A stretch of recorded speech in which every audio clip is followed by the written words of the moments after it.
Alhamdulillahi wa kafa, wa sallallahu wa sallam wa baraka ala Mustafa, wa ala alihi wa sahbihi wa man wala. Falëndrimet në tërësi takojnë vetëm Allah subhana, ata e losë dhe ati përgjërohem që ta lavdroj dhe ta bekoj dërgurin e ti, Muhammedin sallallahu alaihi wasallam, familjen, shokët dhe gjithë umetin e ti të rëzgjedhur. Të nduar vëllezër dhe motra, rrugtimet në këtë jetë, rrugtimet që ja vlen të veçohen, janë ato rrugtimet në të cilat ekziston një synim, ekziston një pikë në të cilën kemi synuar të arrijmë. Saktësisht, rrugtimet e arsyeshme ose rrugtimet me vlerë janë pikërisht ato të cilat piknisja dhe piksynimi kanë qenë për herë të pranishme në gjatë shtektimit atij që ka qenë duke bërë atë rrugtim.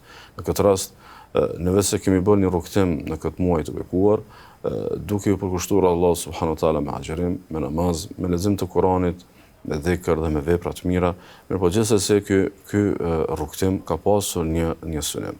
Dhe synimi kryesor i këtij rrugtimi ka qenë pikërisht për ta fituar devotshmërinë, për të sforcuar për kushtimin tonë ndaj Allahut subhanahu wa taala, për të pasur një kurs tjetër të fetarisë tani më tutje, për të arritur tek një fitim dhe rrëdhëmisht për të jetuar me të. Saktësisht, duhet ta kemi në konsiderat që kur jemi në fund të Ramazanit, ta mendojmë edhe se jemi në fund të një tregtie dhe rrëdhëmisht rezultatet e kësaj tregtie do të na shoqërojnë tutje. Saktësisht kam fjalën që logjika shëndosh e njerëzve është që fitimtari nuk heq dorë nga një tregtie suksesshme. Është e natyrshme kjo që nëse ke dalur mirë, ke dalur suksesshëm një tregti, nuk heq dorë. Saktësisht mendon që ai sukses do të shoqërojë tutje, ato fitime do të shoqërojnë tutje. Saktësisht ti fiton në jetë dhe me ato fitime ti zhvillohesh, me ato fitime ti përparon, me ato fitime ti vazhdon tutje dhe aspiron për të shtuar suksesin dhe për shtuar rezultatet. Në këtë rast është e rëndësishme të mendojmë logjikshmërinë dhe praninë tonë të natyrshme në këtë temë se gjithë ky përkushtim që e kishim në Ramazan, po jo vetëm për kushtimin nëpërmjet agjerimit, po edhe për të tjerat, po edhe madje edhe për të dëgjuar dhe të mësuar sa më shumë mësime që do të na shoqërojnë në jetë. Gjithë këto duhet të mendojmë që duhet të na shoqërojnë dhe meritojnë dhe janë të denja që të na shoqërojnë tutje në jetë, na shoqërojnë pas Ramazanit, të mos heqim dorë asnjëherë do thotë prej këtyre fitimeve. Saktësisht është e natyrshme dhe e shpeshtë tek njerëzit që të kenë kriza pas frymëzimit. Saktësisht të frymëzohesh për diçka, mirë po pastaj të kesh lëkundje, të kesh do thotë paqëndrueshmëri, është e pritshme dhe jo diçka e habitshme, mirë po megjithatë është e palogjikshme. Për arsye se krizat pas frymëzimit, nëse frymëzimi është ndërtuar me vetdije, atëherë bie që duhet punuar në maksimum që të kthehemi tek frymëzimi dhe jo të dorëzohemi krizave.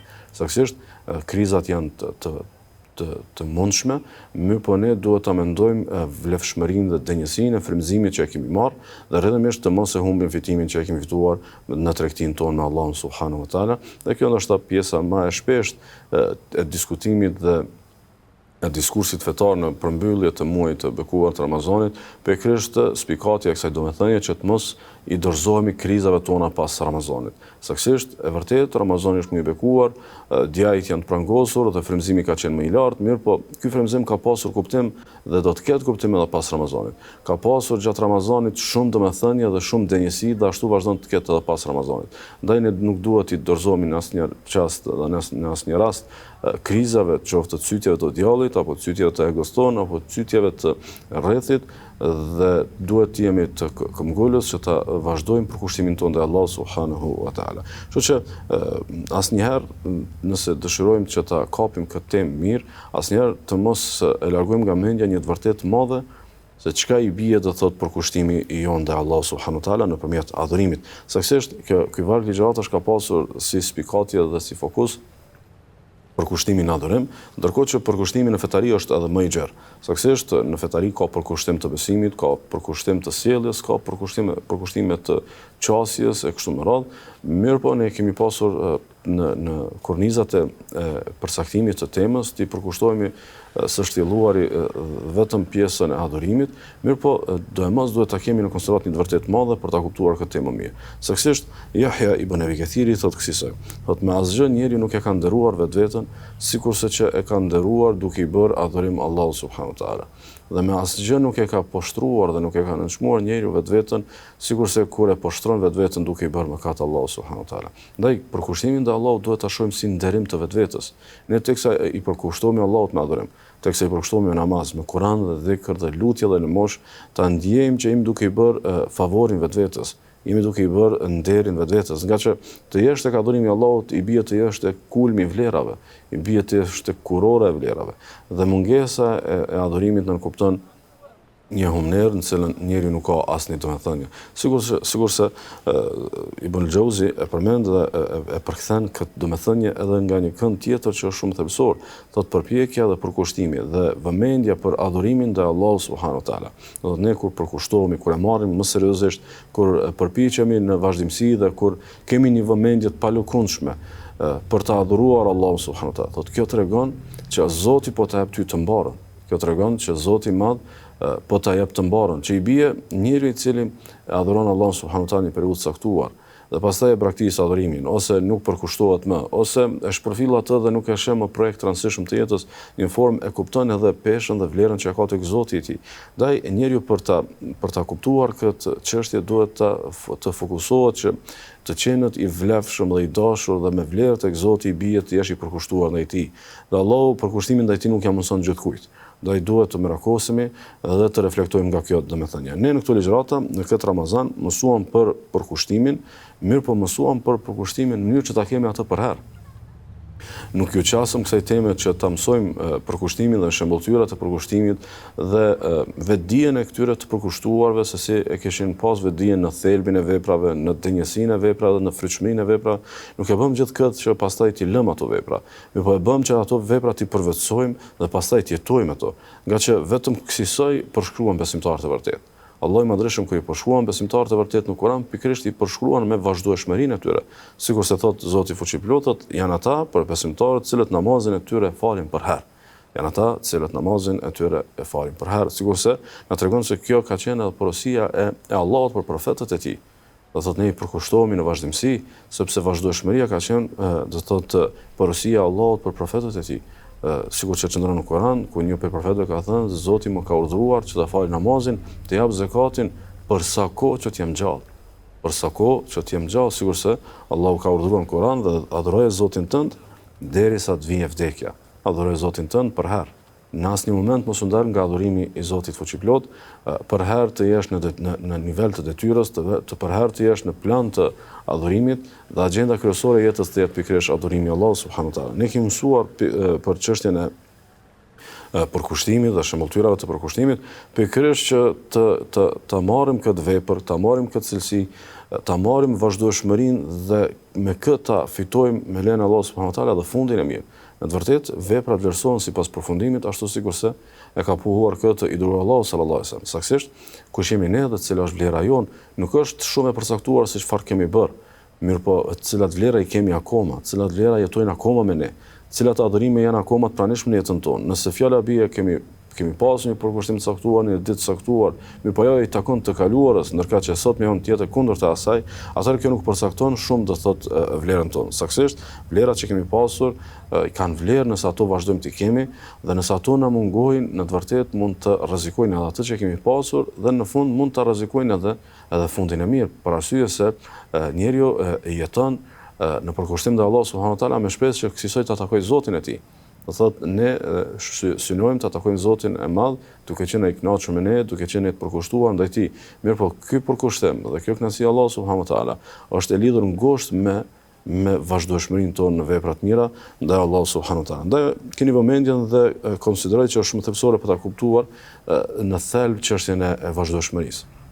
Ibn Kaimi thotë që njeriu e ka një gëzim me Allahun dhe ka një kënaqësi me afërsinë me të kur ai e adhuron Allahun. Do thotë kur ti e adhuron Allahun e Madhreshëm dhe i përkushtohesh atij teksa fal namaz me sinqeritet, teksa e përmend Allahun subhanahu wa taala me përshpejtshmëri, teksa lexon Kur'anin me ditem, teksa jep lëmosh duke e ndjerë që je duke u bërë gati për ditën e llogarisë e kështu me radhë, thotë njeriu teksa bën vepra të mira i shtohet në zemër një gëzim që gëzohet dhe është i harreshëm me Zotin e vet, dhe thotë e ndjen një kënaqësi që e ndjen që e ka afër Zotin e tij.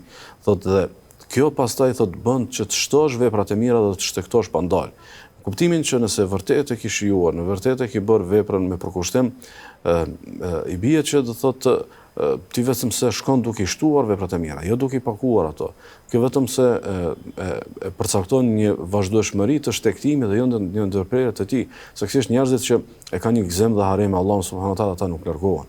Ata që kanë një gëzim dhe harem me Zotin fuqiplot, ata nuk mendojnë që ja vlen të largohen për të shkuar diku tjetër sepse nuk ka diku tjetër diçka të tillë. Ndaj Abu Sulejman ad-Darani thotë që njerëzit e përkushtimit në adhurim që janë fort përkushtuar ndaj Allahut, të kënaqen më shumë se cila do kënaqësi dhe cili do qef i kësaj jete.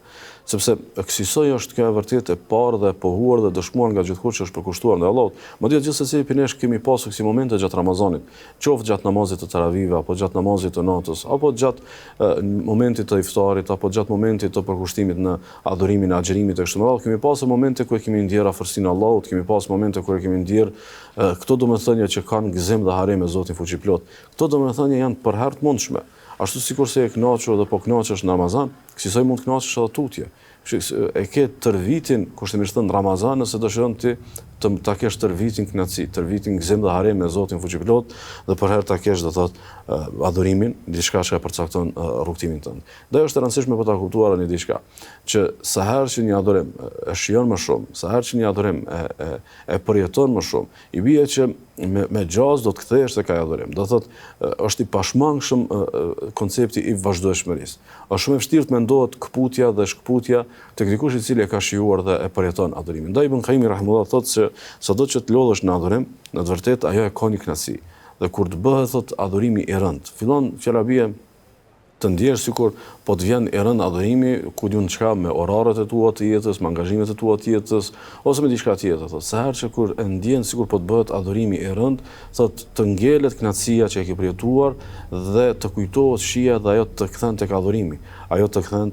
Ndaj është e rëndësishme që ne ta spikasim shijen që e kemi përjetuar gjatë muajit të Ramazan dhe ta kujtojmë në vazhdimsi gjatë muajve në vijim, në mënyrë që ta mbajmë të gjallë frymëzimin për të qenë sa më të përkushtuar ndaj Allahut subhanahu wa taala. Ne e kemi mësuar përkushtimin, mirë po ky përkushtim duhet bërë për herë, ky përkushtim duhet të mos ndërprehet asnjëherë, pikërisht nga që këto janë veprat më dashura tek Allahu. Sigurisht e shohim muslimin nga Aisha radhiyallahu anha se kur është pyetur për do thotë për i dërguari Allahu sallallahu alaihi wasallam se cila është vepra më e dashur tek Allahu, cilat janë veprat dhe cila është veprimtaria dhe cila është përkushtimi më i dashur tek Allahu, i dërguari Allahu sallallahu alaihi wasallam ka thënë përkushtimi më i mirë tek Allahu, veprat më të mira tek Allahu janë ato të cilat janë të përhershme qofshin edhe pak.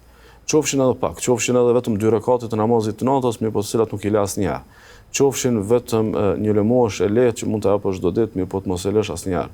Qofshin do thotë një dhikr që e bën duke shkuar fjala bie në xhami, mirë po të mos e lësh asnjëherë. Thotë veprat më dashur tek Allahu subhanahu wa taala janë ato të cilat janë më të përhershme, më të pandarshme, ato të cilat janë për herë dhe gjithmonë, mirë po edhe qofshin pak. Sigurisht një hadith tjetër po ashtu nga Aisha radhiyallahu anha që shënon Imam Buhariu Muslimi, thotë Aisha radhiyallahu anha se i dërguari Allahu sallallahu alaihi wasallam e preferonte shumë fetarinë e dikujt që e kishte fetarinë të përhershme, e kishte përkushtimin të përhershëm, nuk e kishte përkushtimin e tij periodik apo sezonal, mirë po e kishte një përkushtim të përhershëm sepse përkushtimi i përhershëm është më i fyritshëm. Njerëzit cilët kanë përkushtim të përhershëm, e kanë një vepër dhe për herë e bëjnë atë, e kanë një program të fetarisë dhe të përkushtimit ndaj Allahut dhe e bëjnë për herë atë, fyritshmëria që është tek ta nuk është askush tjetër. Sigurisht se për shembull, përkushtimi i rregullt të ndal nga veprat e liga, sigurisht është shënuar nga Imam Ahmedi që është Albani vlerëson që hadithi është sahih, nga Abu Huraira se dikush pas ka ardhur tek Allah sallallahu alaihi wasallam dhe i ka treguar për dikë që fjala bie pas ka disa vepra të mira që i bë ka rregullisht, mirë po nuk u ndal ka nga disa vepra të liga. Pastaj Allah sallallahu alaihi wasallam ka thënë, kjo që thua që ai bën vepra të mira rregullisht, kjo do ta ndal nga veprat e liga. Saktësisht, vepra e mirë që bëhet her pas here, vepra e mirë e cila bëhet shumë rrallë, nuk e ka këtë fuqi për të ndalë nga veprat e liga. Ndërkaq vepra e cila bëhet rregullisht, ajo është e plot fuqishme për ndikuar në këtë drejtim që me lenin Allah subhanahu wa taala të ndalesh nga veprat e liga. E mësuam përkushtimin që ta mbajmë për herë, sepse vetëm me një përkushtim të përhershëm fitohet kënaqësia e Allahut subhanahu wa taala. Sigurisht, ai shënon Imam Buhariu hadithin e njohur që kemi cituar më shumë se një herë në këtë varg ligjëratash që Allahu i Madhëshëm ka thënë dhe robi vazhdon për herë të përpiqet për të mua afruar derisa unë ta dua atë. Dhe thot përpjekja e përhershme për t'u ofruar Allahut është garancë për ta fituar dashurinë e Allahut subhanahu wa taala. Dhe Allahu i madhërisht i do krijesat e tij, i do robërit e tij. Mirë po dashurinë që ka për njerëzit me vepra të vazhdueshme është dashuri më e madhe se sa dashuria e tij për të tjerët, është një dashuri unike, është një dashuri që ka shumë kujdes, është një dashuri që ka shumë përdallim dhe ka shumë mëshirë. Mirë po, kjo bëhet në sajt të një përkushtimi i cili nuk është periodik, mirë po është i përhershëm, sepse vetëm përkushtimi i përhershëm është garantues për ta fituar xhenetin e Allahut subhanahu wa taala, saktësisht është garantues për të hyrë për drejt në xhenetin e Allahut pa pasur ndonjë krizë të përplasjes në zjarmin e xhenemit, sikurse shënon Imam Buhariu dhe Muslimi, ku Ebu Musa se Allah sallallahu alaihi wasallam ka thënë kush i fal për herë dy vaktet e ftofta dhe ka për shembull namazin e sabahut dhe të namazin e kindis, thot kush i fal për herë këto dy vakte, për herë kurrë asnjëherë pa i lënë, thot ky hyn në xhenetin e Allahut subhanahu wa taala. Sikurse na tregon që nëse dikush fjalabia herë falet, herë nuk falet, me lenë Allahut një ditë do të hyjë në xhenetin e Allahut subhanahu wa taala. Mi po është i kërcënuar që të hyjë në xhenem fillimisht për t'u pastruar për namazet e lëna, është i kërcënuar të hyjë në xhenem për t'u pastruar për atë shpërfillje që ka bërë obligimit më të madh të fesë, mirë po kush është i përkushtuar për t'i falë namazet për herë dhe asnjëherë nuk i lë, ky është i garantuar me xhenetin e Allahut subhanahu wa taala. Ose për shembull i Allah sallallahu alaihi wasallam ku na tregon konceptin e përhershmërisë, sikur sa shënojmë në Nesaiu dhe Shalman vlerëson hadithi ose sahih për Ebu Umamos, i Allah sallallahu alaihi wasallam teksa na tregon për ajetul kursin se sa e vlefshme se sa e çmuar është për ta realizuar pas çdo namazi obligativ, pas çdo farzit të namazit, na tregon thotë që nuk do të pengohet njeriu i cili lexon rregullisht, e lexon për herë, nuk do të pengohet nga hyrja në xhenet, vetë do thotë vdekja, do thotë ne vetëm duhet ta ndrojmë jetën, ta ndrojmë nga kjo jetë në tjetrën dhe pastaj ta shijojmë xhenetin e Allahut subhanahu wa taala. Cila është kontrata? Kontrata është për ta falur namazin dhe për ta bërë dhikrin pas namazit, mirë po ta bëjmë për herë. Kështu që e kemi mësuar përkushtimin për ta bërë për herë dhe për herë kjo nga që është vetë porosia e profetit Muhammed sallallahu alaihi wasallam, fjalabia sikur sa shënon Imam Buhariu Muslimi për Abdullah ibn Amrit, se njëri dur Allah sallallahu alaihi wasallam e kishte këshilluar atë dhe kishte thënë: "O Abdullah, mos u bën sikur se filani që e falte një kohë namazin e natës, pastaj e la namazin e natës." Saktësisht dur Allah sallallahu alaihi wasallam e porosit që nëse ke filluar dhe ke kuptuar madhështinë dhe domethënien dhe dënjësinë e namazit të natës, po edhe frytshmërinë e namazit të natës, mos e la atë kurrë. Qoftë edhe vetëm 2 rekate, qofshin edhe vetëm 3 minuta, qofshin vetëm pak për kushtim, mirë po kurrë mos e lë namazin e natës. Idh Allah sallallahu alaihi wasallam kësaj i ka këshilluar shokët e tij, sepse kjo është formula më e mirë, më e sigurt e fitimit të madh tek Allah subhanahu wa taala, sikurse e shënoi Muslimi pe Sufjan ibn Abdullah al-Thaqafi, që ka ardhur tek idh Allah sallallahu alaihi wasallam dhe i ka thënë: "O idh Allahut, më thuaj një fjalë në Islam, e cila fjalë do të më mjaftonte mua për gjithë çfarë në fetarin time. Më thuaj një fjalë për mbledhse e cila do të ishte që do të më përthakonte do thotë domethëniet e Islamit." E pejgamberi sallallahu alaihi wasallam ka thënë: "Thuaj besoa në Allahun, pastaj përqendrohu, pastaj je i vazhdueshëm, pastaj je do thotë i përkushtuar në vazhdimësi." Saktësisht kësaj i dërguar Allah sallallahu alaihi wasallam i kishte edukuar të parët tanë të mirë, kësaj duhet të edukohemi ne, kësaj duhet ta shohim adhurimin, kësaj duhet t'i qasim e fetaris, kësaj duhet të jetojmë dhe me lenë Allah subhanahu wa taala të arrijmë frytshmëritë që i ka premtuar Allah subhanahu wa taala. Nëse ndajmë tek shembulltyra në këtë drejtim, ajo është shumë e gjerë dhe ndoshta do të mjaftonte vetëm disa shembull sa për ta spjeguar si domethënie. E kemi hadithin që shënon Imam Buhariu Muslimi pe Fatimës radhiyallahu anha, e cila kishte pasur dëshirë të kishte një shërptore nga që i qenshtuar obligimet e saj të shtëpisë. Pastaj dur Allah sallallahu alaihi wasallam kishte këshilluar që në vend të kësaj të bënte një dhikr i cili do të jepte energji, do ta bënte një dhikr i cili do të jepte forcë, do ta bënte një dhikr i cili do të jepte shumë forcë për të përballuar obligimet e tjera që kishte në jetë dhe i kishte thënë që gjithherë kur të bëni gjumë të thuani dhikrin 33 herë i patmeta dhe i shejt është Allahu, ta falënderoni 33 herë Allahun dhe 34 herë ta madhroni Allahun duke thënë Allahu është më i madh. Këtë dhikr i dur Allah sallallahu alaihi wasallam u kishte mësuar Fatimës, saktësisht bijës së vet dhe dhëndrit të tij Aliut radhiyallahu anhu, dhe Aliu pastaj teksa e transmeton këtë hadith, teksa ne tregon këtë hadith, thotë nuk i kam lënë kurrë këtë, do thotë këto fraza pa i thënë. Nuk kam lënë kurrë këtë dhikr që e kam bë që kur më ka mësuar i dur Allah sallallahu alaihi wasallam. Kështu që kjo ka qenë edukata që ne duhet ta shëmbëllojmë. Saktësisht e mëson motivohesh, frymëzohesh, e kupton denjësinë dhe pastaj nuk e la asnjëherë një vepër të cilën e fillon ta bësh për hir të Allahut. Sikurse e shënon Imam Buhariu Muslimi për Abu Hurairës tregon që i duru Allah sallallahu alaihi wasallam e kishte këshilluar atë me 3 vepra. E kishte këshilluar që ta xhonte 3 ditë nga çdo muaj, sikurse e kishte këshilluar ta falte namazin e paraditës dhe e kishte këshilluar që të bënte gjumë pasi ta falte namazin e vitrit. Saktësisht këtë këshill që i dërguar Allahu sallallahu alaihi wasallam ja kishte dhënë Abu Hurairës, Abu Huraira teksa na transmeton hadithin thotë nuk i kam lënë këto këshilla që mi ka dhënë i dërguar Allahu sallallahu alaihi wasallam, nuk i kam lënë këto vepra, nuk i kam lënë këtë program, thotë derisa të isha gjallë, do thotë gjithë jetën e kam pasur plan dhe e kam plan që t'i bëj, thotë nuk do t'i lë derisa të më vi vdekja. Saktësisht kjo çështje përbën pikërisht këshillën dhe thelbin e kësaj ligjate.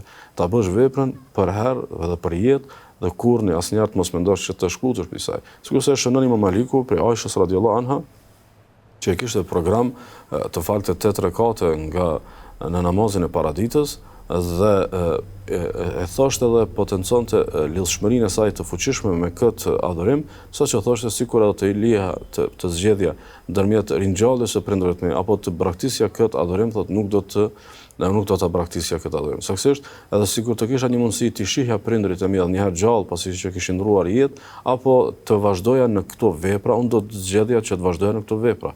Pikërisht për shkak të lidhjes së fuqishme që e kishte me këtë adhurim, mirë po jo vetëm kaq, me këtë mendësi që vepra duhet të bëhen për herë për Allahun subhanahu wa taala, dhe të mos ndërprehen asnjëherë dhe për herë të jemi të përkushtuar. Sigurisht është e njohur ngjarja e Bilalit radhiyallahu anhu që shënon Imam Buhariu Muslimi për Abu Hurairës, që Allah sallallahu alaihi wasallam një herë teksa kishte dalur për ta falur namazin e sabahut, kishte pasur dëshirë ta përgëzonte dhe ta pyeste Bilalin për gjendjen e tij. Saktësisht ta përgëzonte që i kishte ndëgjuar ecjet e tij. I kishte ndëgjuar i duru Allah sallallahu alaihi wasallam ecjet e tij në xhenet dhe pastaj nga habia e madhe, mahnitja e madhe, kishte dashur ta pyeste Bilalin se si e ki fituar këtë vlerë, se si e ki fituar këtë shpërblim. Dhe pastaj Bilali i kishte thënë që i duru Allahut nuk di diçka tjetër që më jep më shumë shpresë ta kem fituar, më shumë se sa një vepër e cila thot unë gjithherë natën apo ditën, gjithherë, keni vëmendjen gjithherë. Thot për herë kur unë marr abdes gjatë natës apo gjatë ditës, me të marr abdes pas abdesit i fali 2 rekate apo çfarë ka qenë koha për të falur. Saktësisht të janë 2 rekate që falen pas abdesit, mirë po nuk është tu esenca është tek fakti që Bilali po e potencon që këto i ka bërë për herë. Këto i ka bërë gjithmonë. Këto nuk i ka pasur periodike, këto nuk i ka pasur her pas here. Këto nuk i ka pasur varësisht frymëzimit dhe varësisht ku po gjendet.